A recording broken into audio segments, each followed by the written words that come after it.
magandang araw na naman po mga ka-agri. Nandito na naman po tayo sa ating sagingan para magtingin-tingin po kung may mga part po ng puno. Kasi nung nakaraan harvest po tayo ay may nakita po tayo na tinamaan ng mga budget top. Kagaya po nitong isa oh. Ito po, nakikita nyo po, infected na po siya ng budget top. Yan. So ang gagawin po natin yan, bubuhusan po natin yung pinaka gitna niya ng naluan kong herbicide na may halong konting tubig. Yan po. So ayan, gagawin po natin, bubuhusan natin dito sa taas. Ayan po.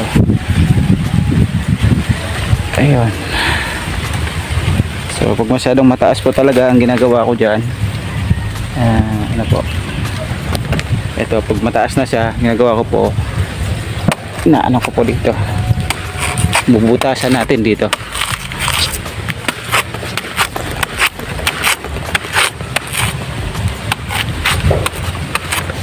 Ayan po. Ayan. So, ang gagawin po natin dyan, ubuhusan po natin ng konting ano. Ayan, gaya po nyan. Kita po nyan. Ubuhusan na lang po siya, mamamatay pagka ginanyan po natin. Titingin pa po tayo ng iba dito.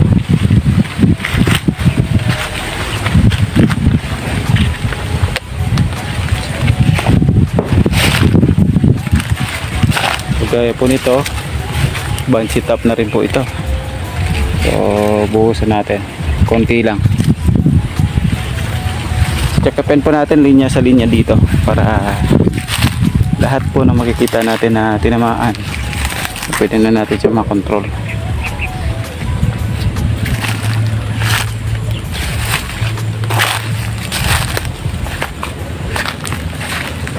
Ayun, gagawin po natin ano talaga natin, linya sa linya para makita talaga natin, para wala siyang matira. Gaya po ng nakaraang linggo, ito po yung mangyari pagka nalagyan na natin. Infected din po ito, ayan po. So nakita nyo po, patay talaga siya. Ayan po.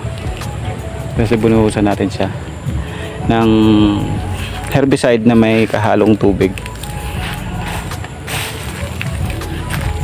Ito lang po yung pinaka madali na paraan para makontrol po natin na hindi kumalat yung banshee top na dumada po sa pagtaniman natin ng lakatan. Ayan po. Ayan, sa linya na to wala na. Ito na naman sa kabila tayo. Ayan, ito doon sa dulo wala rin. Malalaman din po natin. So ditong parte, ito po, makikita nyo po yan. Ayan po. Ito po. So ang gagawin natin dito talaga sa pinaka ano nito, ayan, konting patak lang po sa lahat po ng tubo niya dito sa gilid, kasama na po itong isa, ilalagyan po natin. Ayan, ayun, kusa na lang po yan mamamatay at hindi na po siya kumalat sa ibang puno.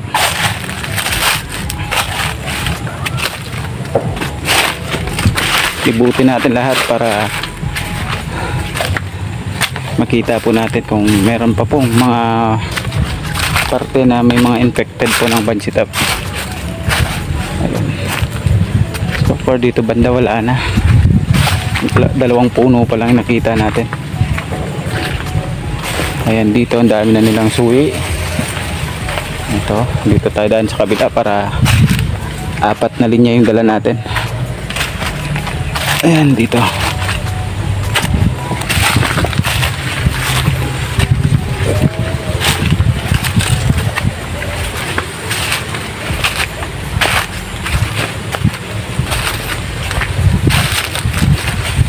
So sa pag ano po nito, dapat ikutin mo talaga lahat.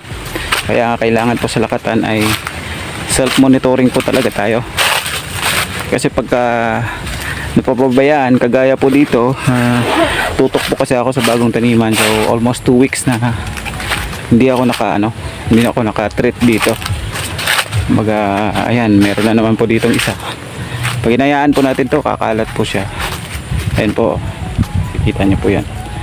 Ang gagawin natin, buhusan po natin, patakan po natin, konti-konti lang.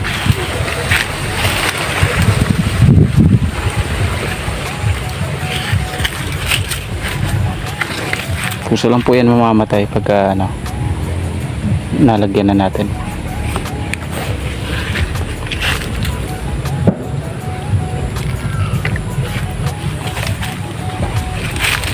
Kasi sa pagkakaalam ko po, wala pong gamot na kayang pagalingin na yung saging talaga na infected na ng bansitat.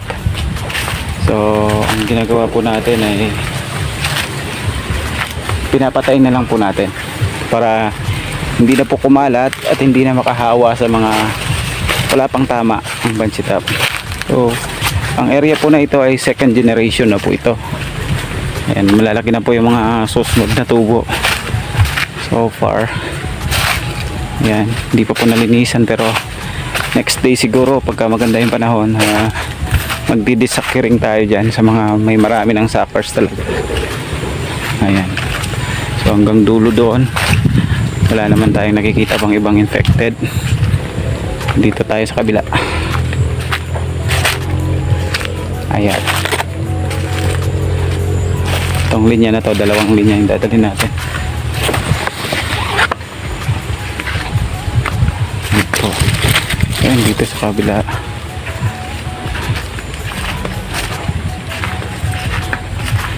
Medyo marami-rami na rin po yung damo dito. Kailangan na talagang kontrolin. Ayan, dito hanggang dun sa dulo wala naman siyang affected kasi nung last nang nag-treat tayo. So ito po nakalimutan. Ito din po, pang-apat na puno ito. Ayan, lalagyan po natin, isa-isayin po natin yan, lalagyan. At ang kanyang malaki, tulad din po, same process din po kanina. Ang gagawin po natin dito, tatabasan po natin ang, tapos bubutas po tayo dito sa may gitna po nito.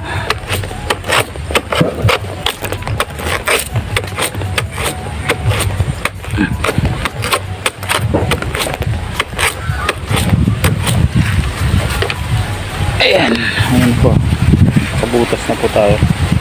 So lalagyan po natin yan kasi hindi na ako gagamit ng hagdanan para umakyat sa taas. Dito pala sa katabi niya meron tayong dito sa nakaraan pero siguro naulanan to, naulanan siguro to nung binuhusan natin kaya hindi siya namatay. Alangan. Ayan, ikat po tayo sa dulo.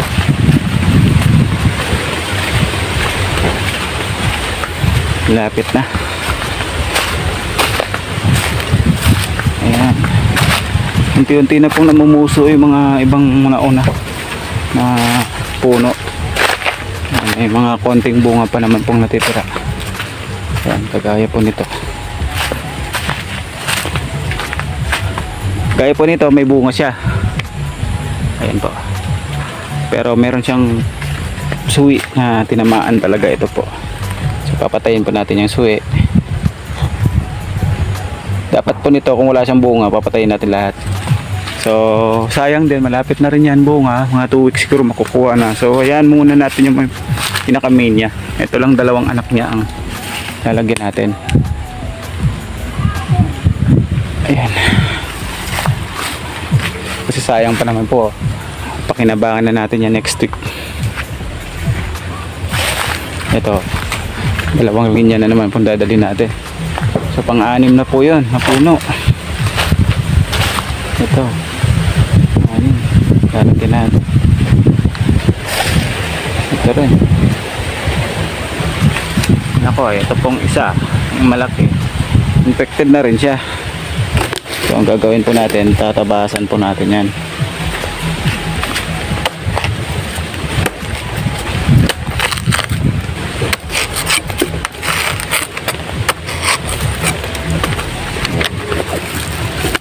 mas malaki po ng konti yung butas, so mas madali pong makapenetrate yung gamot, yung herbicide. Ayan po, yan, mamamatay na po siya. So ganun, ikot pa po tayo dito. Pang-anim na po na yung tinamaan. Ito pa, pang 7.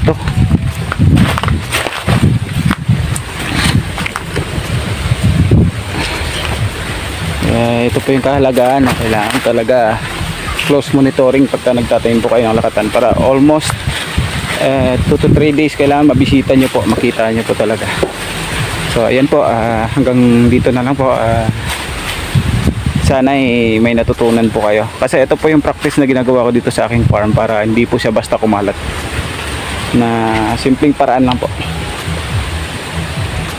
So far ginagawa po namin yan almost 5 years na, so effective naman po siya. Saka nakaka-harvest naman po tayo ng marami, kagaya po ng mga makikita nyo po sa videos po natin. So ayan, thank you so much mga ka-agri. Hanggang sa susunod na naman pong videos po natin.